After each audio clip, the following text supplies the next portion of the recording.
Hey guys, Maurice here, and today we have another episode in our Why You Should Be Excited for Chronicles of Elyria series. This time we'll be talking about the roles your character can fulfill within the game. If you missed the last video where we talked about your character's death in Chronicles of Elyria, make sure to go check that out before continuing for some awesome information you might have missed.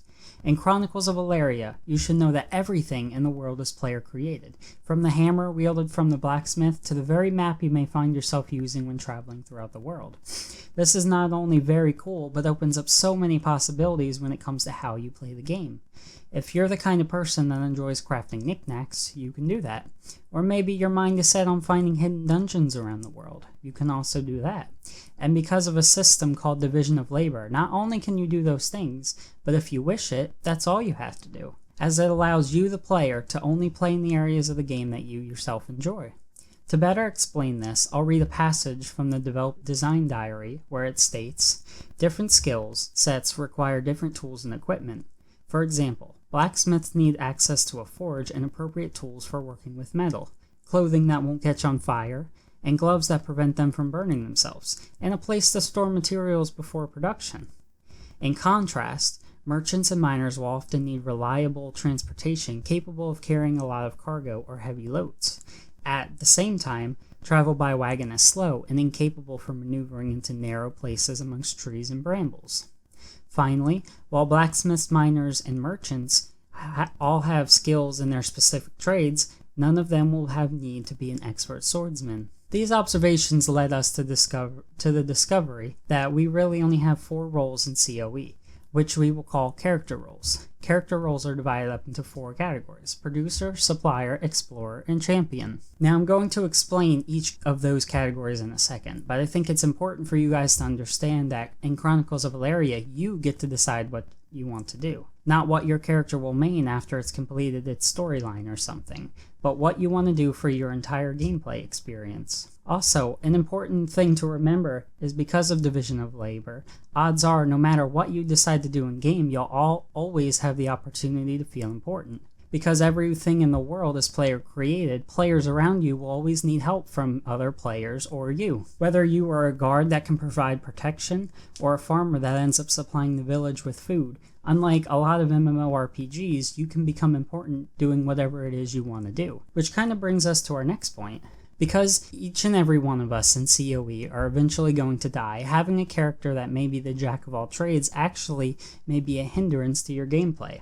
That's not to say you can't try different things in the game, but what I'm saying is players who focus on an aspect of the game they love the most will actually see greater benefit, not just in that character's lifetime, but in many more after that. Focusing on one specific role will obviously progress your character, but also your soul, like I talked about in our last video. While you may have been a master chef in your last lifetime or character, you'll find that your next character just might become a grandmaster, and multiple lifetimes of cooking might lead to one of your future characters being a legendary cook. But let's look at the 4 categories that I was talking about before, that you can mold your character into when the game finally opens.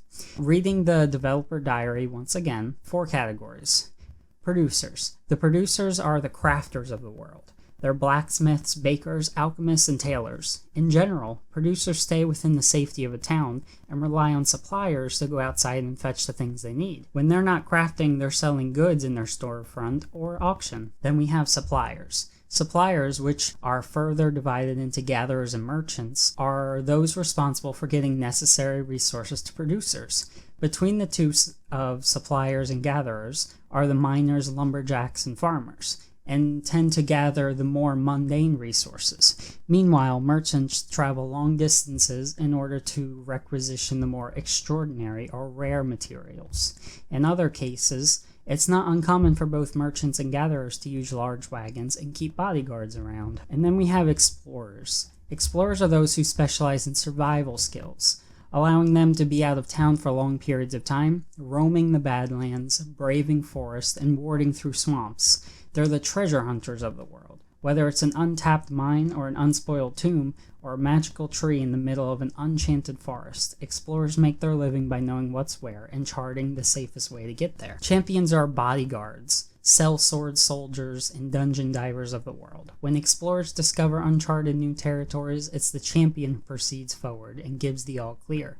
When merchants make their way along dangerous trade routes, it's champions who keep them safe. As a player, your tolerance for risk and types of activities you like to do will help you determine which character roles are suitable for you. Now, each one of these roles, however, gets more in depth, not because of the different subclasses that you heard about, but I guess in something we can call COE skill system, which further customizes your character to the role that you wish to play. While this may be something for another video, I will read just another segment from the developer diary, giving you guys an idea of how your skill affects your character and the role your character plays in. Just keep in mind that the skill system itself is very complex, and this small passage does not by any means explain the whole system, and I'll post a link to the bottom so you guys can read more about the skill system. While players may have different opinions about which skills make up the best champion, explorer, etc., every character is made up of a combination of skills that span 6 top-level categories. In general, champions will be made up predominantly